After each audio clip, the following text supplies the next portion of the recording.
Nu skal jeg til at sætte ærmemasker til hvile, så jeg strikker først frem til min allerførste raglan maskemarkør, og så følger jeg altså bare det mønster, jeg skal strikke i. Nu har jeg strikket hen over mit forstykke hen til min første raglan maskemarkør, og den kan jeg altså bare fjerne. Og så strikker jeg de 4 raglan maskemarkører med ind i kroppen her.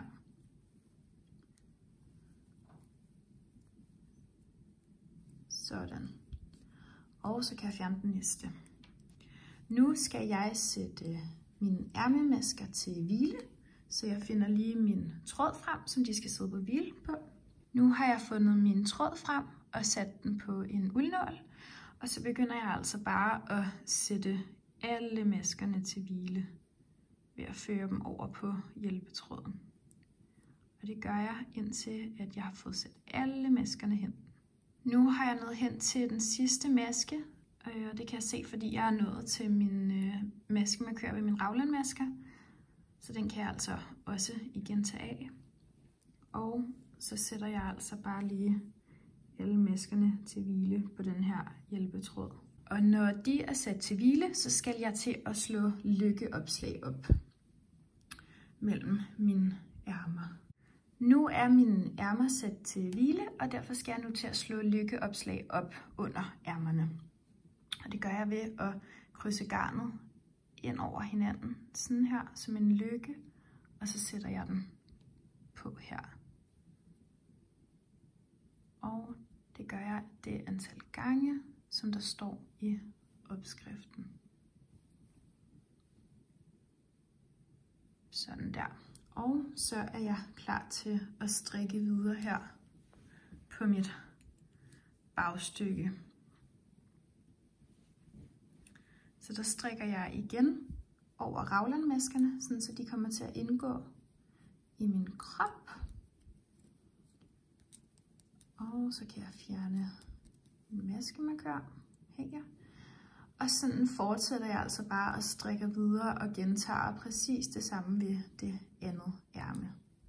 Nu har jeg fået sat mine masker til side til ærmet, så det vil sige, at nu skal jeg til at strikke kroppen frem og tilbage.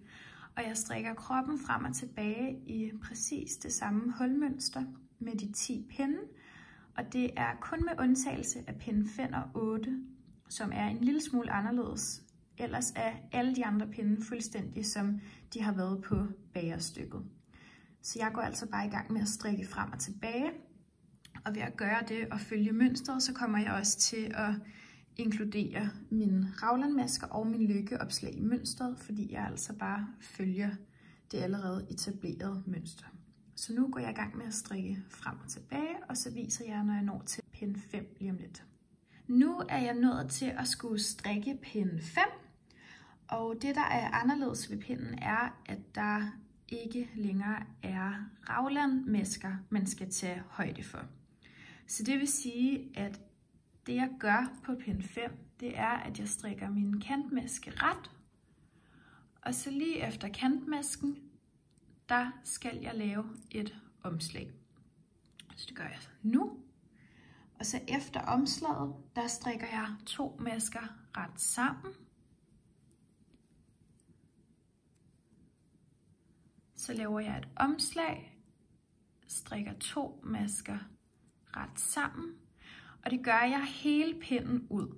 Og når jeg når til kantmasken på min ende, så laver jeg et omslag og strikker kantmasken. Så det er altså sådan her, jeg fortsætter hele vejen ud på pinde 5 på kroppen. Nu er jeg nået til pinde 8 i mønstret, og det der adskiller sig her er, at jeg skal lave færre indtagninger. Jeg skal nemlig kun lave en indtagning midt på bagstykket på pinde 8, når jeg strikker kroppen. Så jeg går altså bare i gang med at strikke hen til midt bag på mit bagstykke. Nu har jeg strikket hen til cirka midt på bagstykket, og det er ikke fordi det er vigtigt, at det bliver helt præcis i midten. Det skal bare være cirka nogenlunde i midten af bagstykket, da det ellers vil blive skævt på grund af omslaget, hvis man ikke gør det. Så nu strikker jeg altså bare en almindelig vrangindtagning, ligesom jeg gjorde på mit bagerstykke. Sådan her. Og så strikker jeg ellers bare videre.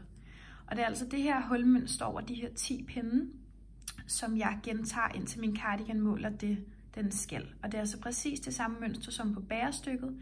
Der er bare en lille forskel på pin 5 og en lille forskel på pin 8.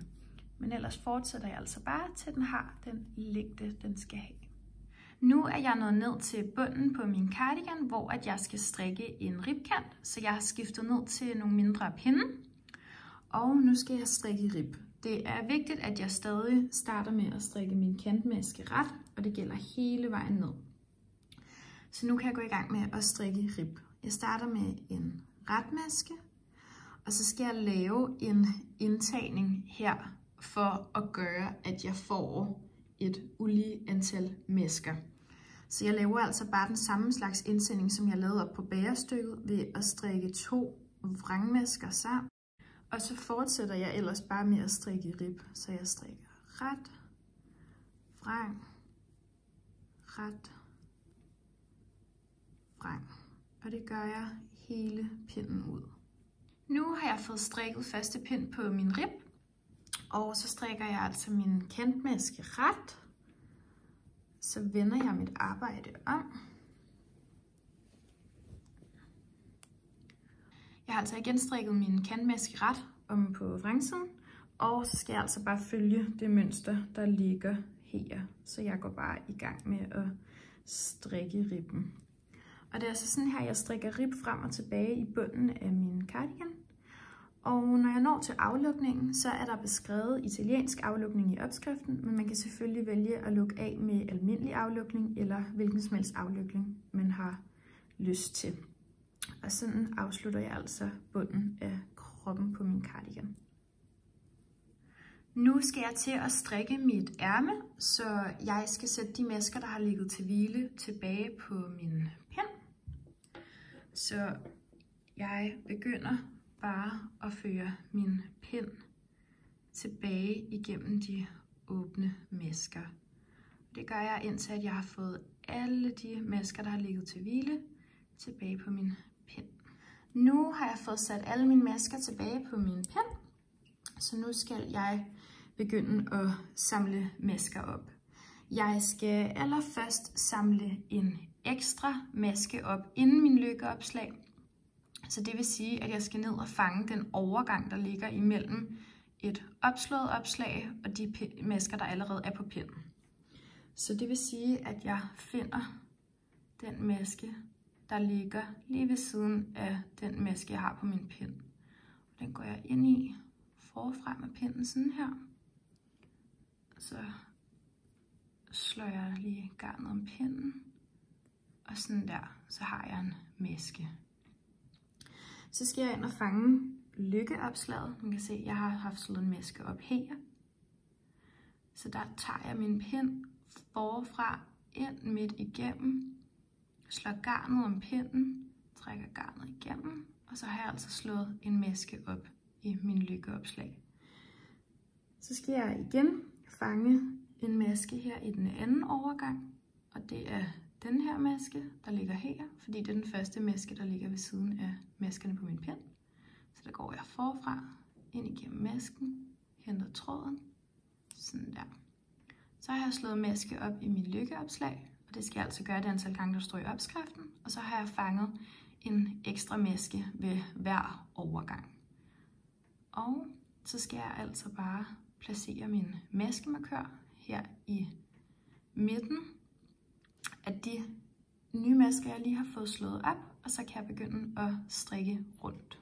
Jeg skal nu løbende lave indtagningerne, og indtagninger skal laves enten som ret eller vrang, afhængig af hvor jeg er i mønstret. Så jeg skal altså strikke mit mønster med de her 10 omgange, og så løbende kommer indtagningerne per x antal omgange. Når det er, at jeg laver indtagningerne, så skal jeg gøre det ved før min maskemarkør, og ved efter min maskemarkør. Lige nu er jeg på en retpind i mit mønster, så derfor skal jeg strikke 2 masker ret sammen. Det gør jeg ved at gå nedefra og op igennem 2 masker ved siden af min maskemarkør, og så strikke dem helt almindeligt ret, så jeg strikker dem ret sammen. Og sådan laver jeg en retindtagning. Så fortsætter jeg hele vejen rundt, hen til 2 masker før min maskemarkør. Nu er jeg nået til de 2 sidste masker på min retpind, hvor jeg skal lave en indtagning før maskemarkøren. Og her kan jeg enten lave den samme indtagning som før, hvor jeg strikker 2 masker ret sammen, eller også kan jeg lave den drejet ret, så indtagningen kommer til at vende ind mod den anden indtagning. Hvis jeg laver en drejet ret indtagning, så løfter jeg den første maske af og sætter den tilbage på pinden den anden vej rundt. Nu strikker jeg maskerne drejet ret sammen, så jeg går oppefra ned igennem begge masker, henter tråden og strikker den ret sådan her. Fordi så kommer indtagningerne til at hælde ind mod hinanden, så man kan se, den her hælder til venstre, og den her hælder til højre. Men man kan også lave en helt almindelig retindtagning. Og det er sådan, jeg strikker indtagninger på min retomgang i hulmønstret. Jeg er nået til en vrangomgang i mit mønster nu, og hvis jeg skal lave vrangindtagninger, så gør jeg det altså på samme måde, som jeg gør ved mit bagerstykke. Så jeg går oppefra og ned igennem de 2 forreste masker. Og hvis de er lidt stramme, kan man eventuelt bare lige hive lidt ud i dem, sådan her. Og så strikker jeg maskerne helt almindelig vrang, bare i en omgang, sådan her. Fordi så har jeg strikket en vrangindtagning. Og så strikker jeg vrang resten af pinden, indtil jeg kommer hen til 2 masker før min maskemarkør. Nu er jeg nået hen til 2 masker før min maskemarkør, og altså er stadig i gang med at strikke vrangmasker. Så jeg gør præcis det samme. Jeg går oppefra og ned igennem begge masker, og så strikker jeg dem vrang sammen, sådan her. Og det er altså sådan, jeg laver mine vrangindtagninger før og efter maskemarkøren. Og ellers fortsætter jeg altså bare med at strikke rundt i mit hulmønster og husker at lave retindtagninger og vrangindtagninger, når der står i opskriften. Nu har jeg strikket med et ærme, og nu skal jeg derfor skifte ned til en mindre pind og begynde at strikke rib rundt. Det er præcis det samme, som jeg gjorde på min krop, bortset fra at jeg skal strikke rundt i stedet for frem og tilbage i rib, så man kan eventuelt gå tilbage og se afslutningen på kroppen, hvis man gerne vil se, hvordan man lige laver den sidste ribkant på ærmet.